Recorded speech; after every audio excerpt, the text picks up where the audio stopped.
Hey everybody, welcome back. Today we're going to be making a fold-over style leather quiver, which is the same style that I use.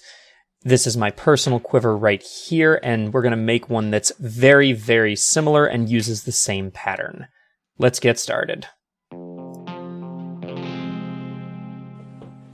going to make a cloth pattern for this so that it's a little bit more durable. We're going to go ahead and fold it in half since it is a symmetrical pattern. Once you have it nice and lined up, make sure that your edges are nice and smooth, otherwise it won't be symmetrical when you unfold it. And then you can go ahead and set the quiver on top of the pattern. Be sure that when you press it down, it doesn't extend past the edge, or your quiver will be too small, or at least smaller than your original. If you're okay with that, you can do that. This is a great way to adjust the pattern. I'm going to be using a black wax crayon to draw this out since it's more visible on the fabric, and this way, if it gets wet or something like that, my pattern isn't damaged.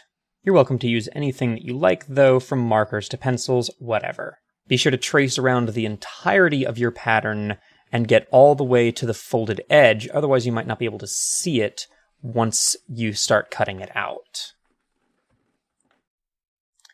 Be sure to go over any spots that didn't get filled in or obscured by fittings or other parts. Now just cut the entire thing out. I like to cut slightly outside of my lines so that I can trim up the material that I'm working in later, but if you're fairly careful, you can just cut on the lines. Next, go ahead and lay out the leather on a work surface and make sure that you have enough space to work on. We're working with 8-ounce leather here, which is about 3.2 millimeters thick, and that's what I prefer for this style of quiver. It's not too thick, but it's not too thin. It's easy to fold, but it's nice and sturdy. Laying the pattern out is very easy with this piece. Just place it on the back side of the leather and ensure that there aren't any blemishes on either side of the leather that you don't want on your quiver. I'm going to use my nice ink pen to ink this out. I'm using bottled black ink. Be sure to shake it first, but you can use anything you want. Be careful, though, if you use a wax crayon, as it may interfere with the finish on your leather or resist the dye. Although this is the back side of the leather, so it's not that important. Now we just trace the entirety of the pattern onto the leather. Double check occasionally to make sure that you're actually marking the leather with whatever tool you're using. Now we're going to actually cut the leather out. I'm using a knife here, but if you've got a good pair of shears that will cut leather properly, you can use those as well. Be sure to cut outside of the line, and if you're using a knife, try not to slip and cut through your quiver.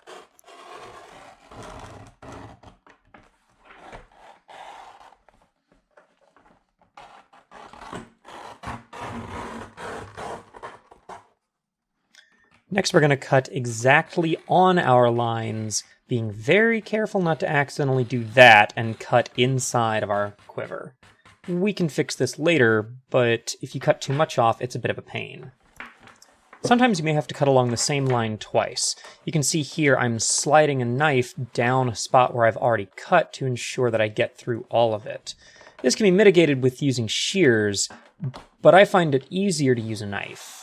I get nicer, cleaner lines, and if I'm careful, cutting through spots like this where it's still attached is relatively simple. Just be very careful doing it. Take it nice and slow, especially around curves like this bottom part. Once you've got the quiver entirely cut out, the next step is to fold it in half so that we can secure the corners and true up our edges. This will ensure that the quiver has nice, clean edges once they're all finished.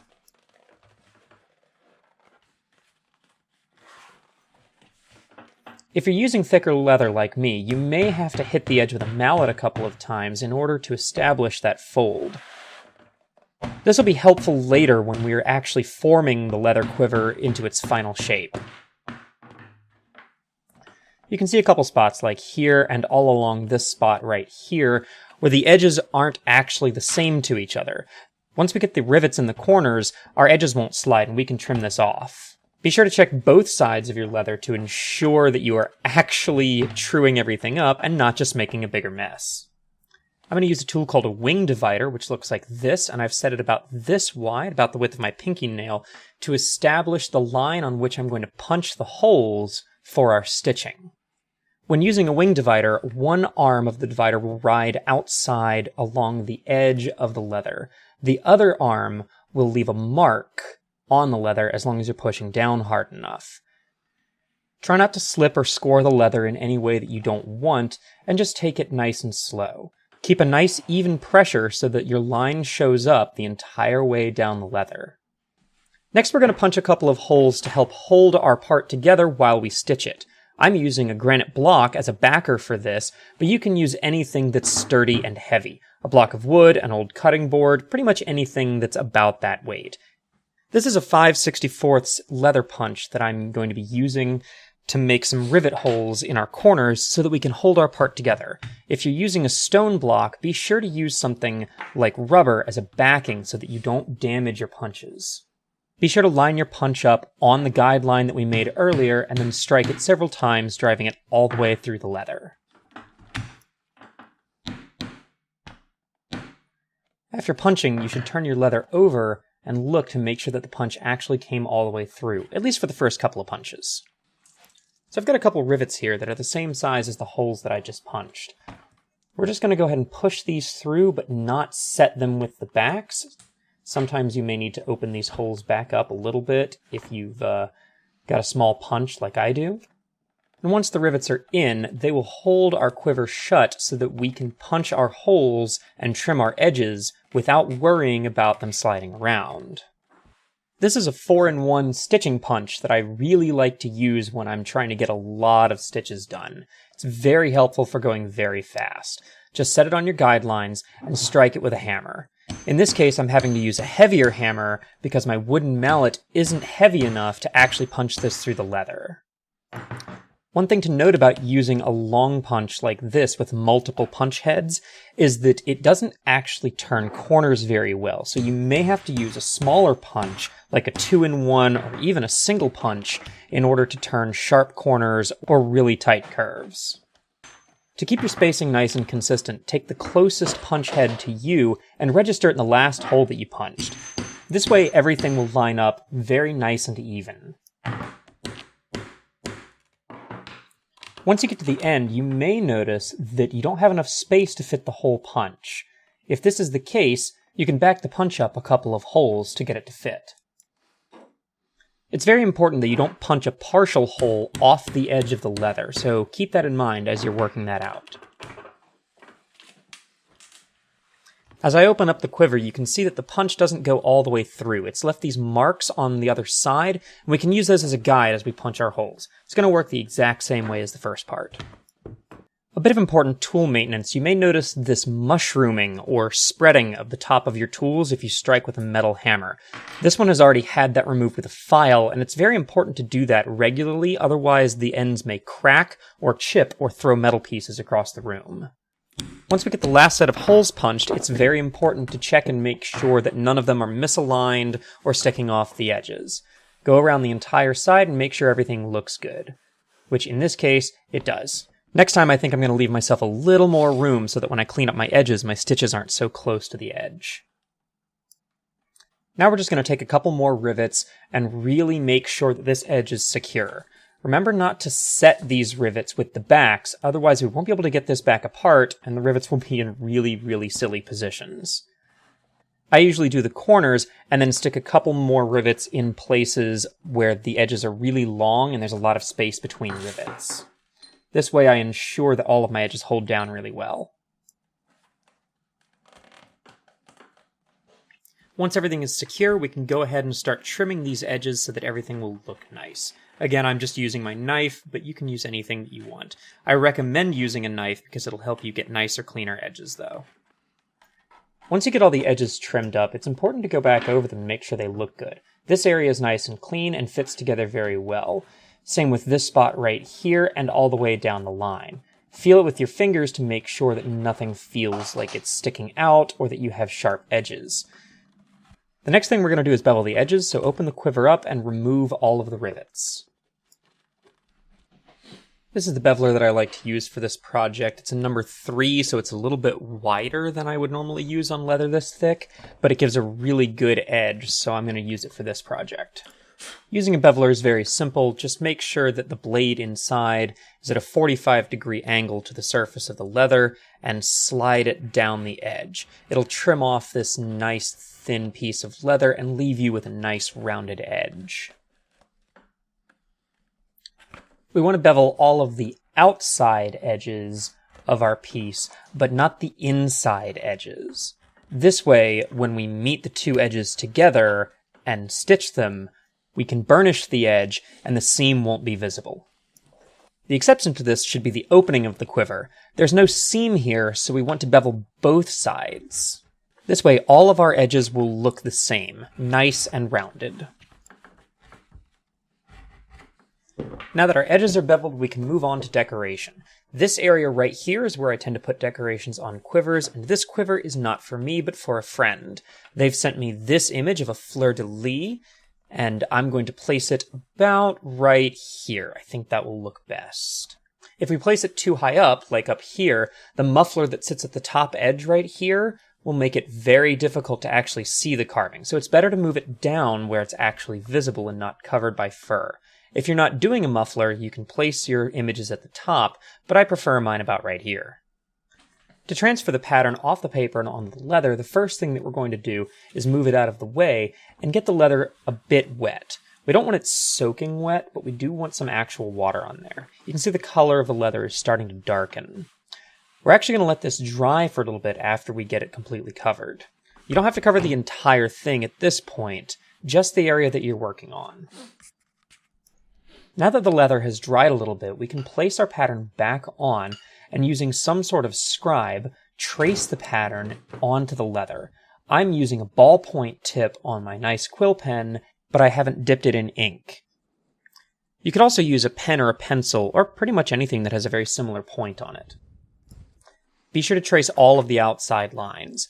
You should probably do a test piece first to make sure that everything looks okay.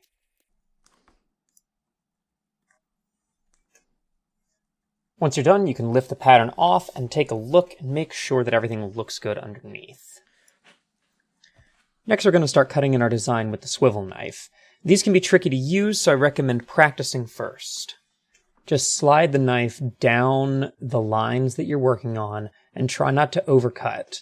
It's important to put some pressure down, but not too much. We don't want to cut all the way through the leather, just through the top layers. Sometimes you'll have to turn your workpiece in order to get all of the lines that you've drawn. This is perfectly fine. Just take it nice and slow, and remember to twist the knife with your fingers and your hand in order to get these tighter curves.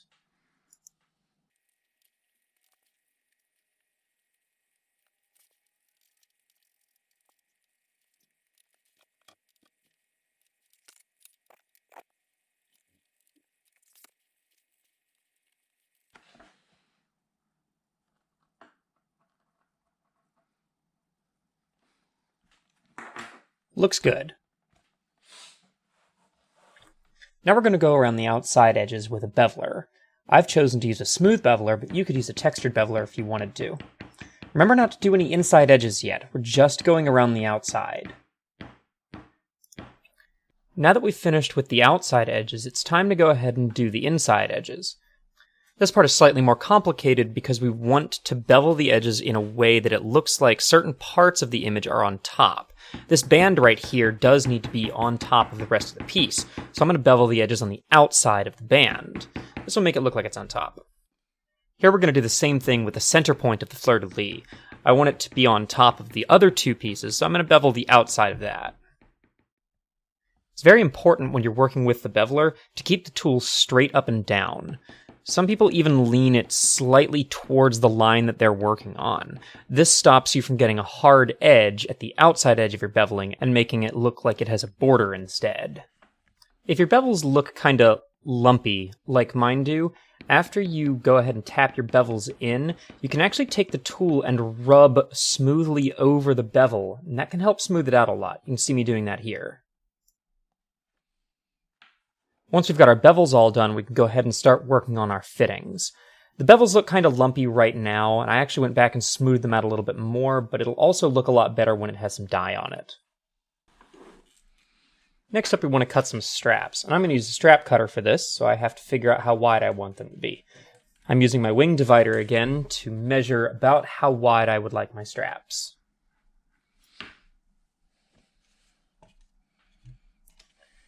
Next, I'm going to loosen the strap cutter so that I can move the parts, and go ahead and set it to the width that I've picked up with the wing divider. Wing dividers are really useful. You should definitely get at least one set.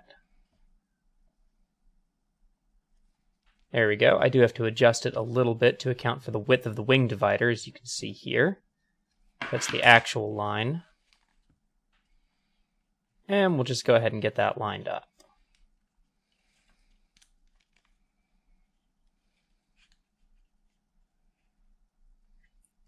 Make sure to tighten everything back down so that you can actually use the strap cutter without it falling apart. It's also very important to make sure that the leather can actually fit in your strap cutter. Don't make it too narrow.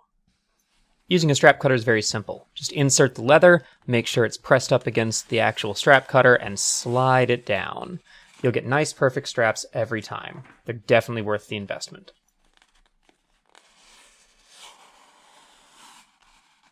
This quiver is going to use a 2-point hip mount, which is very easy to make with 2 rings and 2 straps.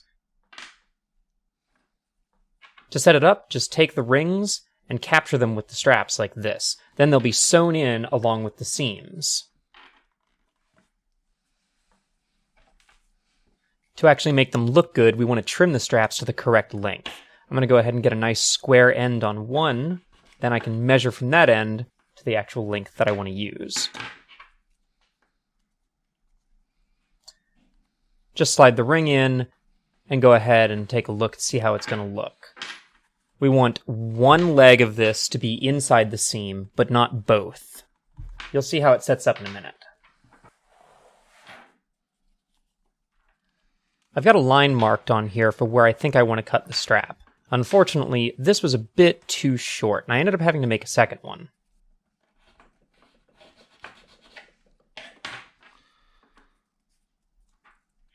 That's much better. You can see we have one long leg right here, and the other one is short, so it will butt up against the actual quiver. This will make it a little bit more difficult to see and make it look like it's all one solid piece. If you're working with a curved edge, you may have to trim the very end of this so that it actually seats up against the edge of the quiver. Otherwise, you'll get a weird gap. Much better. Maybe take the end off a little bit more so it looks a little cleaner. In retrospect, it may have been smarter to not bevel the spot where the strap is going to go, just to make it a little more seamless. Now we want to punch a rivet hole to lock the end of the strap down. This will ensure that it doesn't come apart, and it'll also give a nice appearance.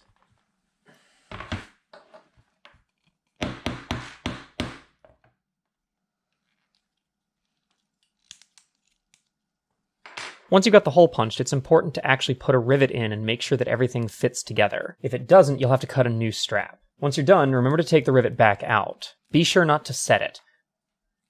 We're going to have to thin the end down a little bit in order to actually fit inside the seams, otherwise it's going to look blocky. I'm going to do this by skiving. I'm doing it manually with a knife, but you can use a skiving tool. I've heard of people using vegetable peelers for this, but I've never tried it myself. You can see that we're just taking a thin layer off each time. I'm trying to keep it as even as possible. You want it to be a nice, smooth transition from a thicker area to a thinner area. You may have to start a lot farther back than you think you do. To make the straps look good, we're going to have to bevel the edges, but we don't want to bevel the parts that are actually going inside the seam. To do this, just catch the spot where you need to start and slide up. It may take a couple of tries, so be very careful with it. Try and start a little farther forward than you think you need to instead of farther back. That'll prevent you from going too far. Be sure to flip it over and bevel both sides. This will make sure that it looks good, but it'll also stop the ring from damaging the edges of the strap. Once you're done, go ahead and put a rivet in it, but don't set it with the back, same as before. We want it to hold together while we put it in position so we can punch some thread holes. Make sure this outside edge right here is lined up, and then go ahead and punch. Now that we have all our parts made, we can go ahead and prep the leather for color. In this case, I'm going to be using black leather dye. The way that I do my prep work is to wet the entire piece of leather and then let it dry a little bit. This will ensure that I get a nice even coating of dye over the entire surface, and it won't look splotchy. Let the water dry for just a little bit and then get ready to dye. I'm going to be using a sponge to apply my dye, but you can use anything you want. I find that paintbrushes tend to leave a little bit of a streaking appearance, so I like sponges a lot.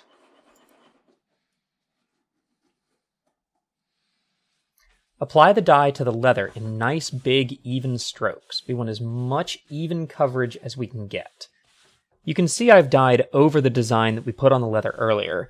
This is because I'm going to paint over it with paints. If you don't want to do that, you can brush dye onto the design with a paintbrush. It's also a good idea to use the paintbrush to dye the area around the design. This way you don't wipe dye onto the design. Be sure to dye the edges of the piece because they will be visible. I'm not going to dye the inside of this quiver because you can't see inside with the muffler on. Don't forget to dye the straps and any other fittings that you've made out of leather. Once you're done, be sure to put all of your dye away, make sure the lids are on tight, and leave your piece to dry. Next, we want to burnish the edge that will be the opening for our quiver. I'm rubbing some beeswax into the edge here. It's very important to do this step after you dye the piece, otherwise the beeswax will interfere with the dye. I'm just using a regular edge burnisher here, but you can use pretty much anything that you want. Bone folders, the edges of spoons, pretty much anything as long as it's not sharp. You want to rub it a lot so that it melts the wax into the edge. This will stop all of the little fibers from the cut leather edges from sticking up and being rough. This is really, really important on pieces like armor or anything that you're going to be wearing. It's not super important here, but if you don't have a muffler on your quiver, this will make it a lot easier to get the arrows in and out without rubbing up your hands. And there's our finished edge, nice and smooth. Now that everything is dyed, we can go ahead and start the assembly. I usually start with the straps, this way I don't forget them later. Just drop the ring in and go ahead and set up a rivet. If everything looks okay, you can go ahead and set this rivet permanently.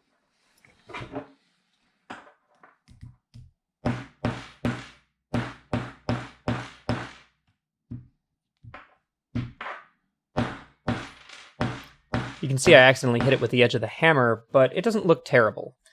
You've probably also noticed that I flat set my rivets. I didn't use any kind of domed rivet header. This is fine for this project, but if you want domed rivets, you'll have to use a rivet setter. With both straps done, we can finally begin the lacing. I'm using black waxed thread here because it will hold its tension better and be a little easier to work with. You can use undyed, unwaxed thread, but be sure it's something strong. I usually measure out about twice to 2.5 times the length of the edge that I'm working on to ensure that I have enough thread. If you come up short while you're lacing, don't worry. There's a couple fixes for this, and it's pretty easy to do. Go ahead and get your needle threaded. I'm using one with a really wide hole, so it's pretty easy, but some of the smaller ones are a pain to thread. Usually I twist the thread to keep it from coming off the needle while I'm working, but in this case I'm also going to lock it. Open the thread up just a little bit by untwisting it, and run the needle through it. Pull it down tight so that it locks the thread in place. This will prevent it from coming off the needle. To keep our strap fittings in place, we're going to sew them in. I've punched some holes here so that we can start our seam underneath the muffler and run it all the way to the end of the quiver. This way we only have to sew one long seam down the entirety of the piece. The type of stitching that I'm using here has a bunch of names, but I've always heard it called a double back. It's very similar to a saddle stitch, but you can use pretty much any kind of stitch that you want. Just remember to pull all the way to the end of your thread. We're going to tie a knot up here so that it can't come out, but we are going to sew back over this to give it some more strength.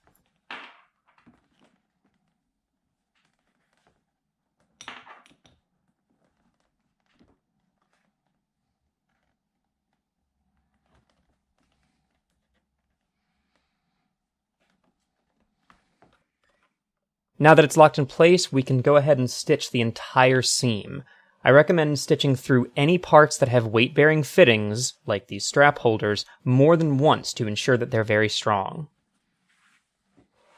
To get a nice look for my stitches, I'm going to use the edge of my wing divider to create kind of a stitching groove. If you have an actual stitching groover, remember that it removes some leather, so it will leave behind an area that isn't dyed. You'll have to do your stitch grooving before you dye your leather. In this case, I don't own a stitching groover, so I'm just using the edge of my wing divider. This will make a nice little groove for our thread to ride in and make our seams look a little better. The holes for the top strap mount are covered by the muffler, so I didn't bother doing them. It's very important not to forget your second strap mount. Just place it between the two pieces of leather and sew through all parts. Make sure to go back over this at least once to ensure that it's nice and strong. Stitching long edges like this can get repetitive and boring, so I recommend finding something to occupy yourself while you're working. Maybe listening to music. If you're using a double back stitch like I am, this marks the halfway point. The stitches are every other space, so you'll have to go back through and stitch in the remainder. You can see that there's no stitch here. There is one here, but not one here, and so on and so forth. So you'll have to go back through and stitch through everything. The strap mounts weren't quite as strong as I wanted them to be, so I ended up punching an extra rivet hole for each one in the actual quiver and setting it with a rivet. This will make it extra strong. Now that we're finished with the stitching, we want to burnish this edge and hide that seam. Here you can see me rubbing beeswax in again, and you can see that my edges aren't super great at the moment. Burnishing will make the edges look a lot better. It's the exact same process as before, except that it's two pieces. Next we're going to make the muffler, and I've got this piece that I've cut out for it already. I used the pattern to make this, but we still have to do fit up. As you can see, it's a little too long, so we need to check this spot right here and mark it, and then trim it out. I'll mark it with my wing divider so that it's easy to see, and then cut it with my knife. I ended up having to skive these two ends to make them actually fit inside the quiver. You may or may not have to do this depending on how thick your leather is and if you're using the same type of leather. Here you can see that it fits quite well and has a nice clean edge around it. It's not super important because it'll be covered by fur, but it's nice to make things fit up well. For this next part, you want to line up the ends of the muffler and just go ahead and punch some stitching holes in there. We need this to stay together, and it's a lot easier to do stitching than it is to do rivets.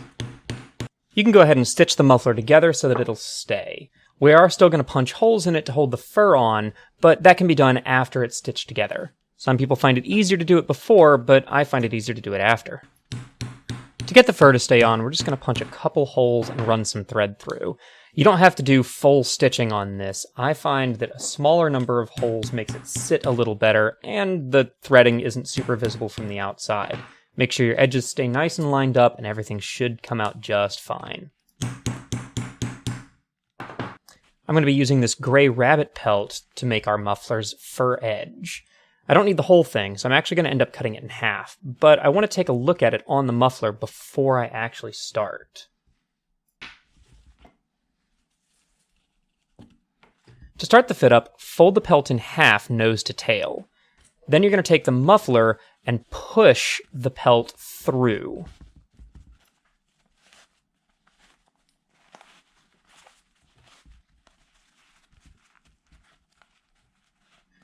Once you've got it, you can go ahead and push this into the quiver. Go ahead and situate the fur the way that you want it. Be careful when removing the muffler when you're done. You could change the position of the fur.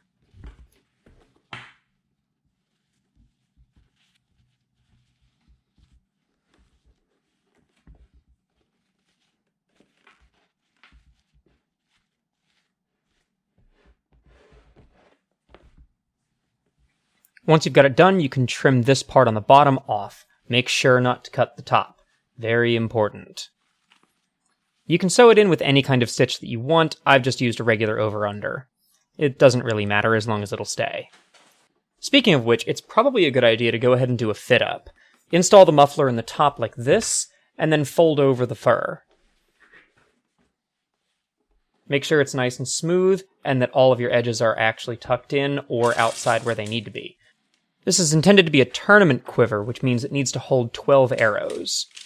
You can see I'm having a little bit of trouble getting them in, but once the fur wears in, that won't be too much of a problem.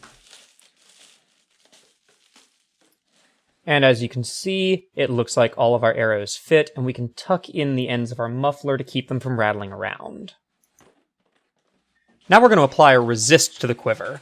In this case, I'm using Pro Resist because it's my favorite. Be careful what you apply a resist with, because it can be kind of sticky. If you use something like a paper rag or a towel or something like that, you could get fibers in it. I'm using something specifically for applying stuff to leather. Just wipe it on and make sure that you get nice even coverage. If it starts to dry with streaks, you may need to do a second coat. We're going to apply a black antiquing gel to this to give it a really cool appearance, but it will stain over the paint that I've used to paint the fleur-de-lis and also change the color of the leather. Because of this, I'm applying the resist. You'll see how it works when we get to the antiquing gel. Antiquing gel is pretty easy to use. All you need to do is apply some to your leather. I'm using a very small amount here. I probably should have used a little bit more. And once it's done, wipe it away. Be sure to do this lightly. You can see that the black antiquing gel has gotten into all of the beveled areas on the inside, and that's giving us a really cool appearance. It doesn't look flat anymore. An important thing to know about antiquing gel is that it'll darken your leather. If your leather is dyed a color other than black, you want to get the antiquing gel over all of the leather so that the color comes out consistent. The last thing to do is just apply the finish that you want, and you're good to go. Your quiver is done and ready for archery.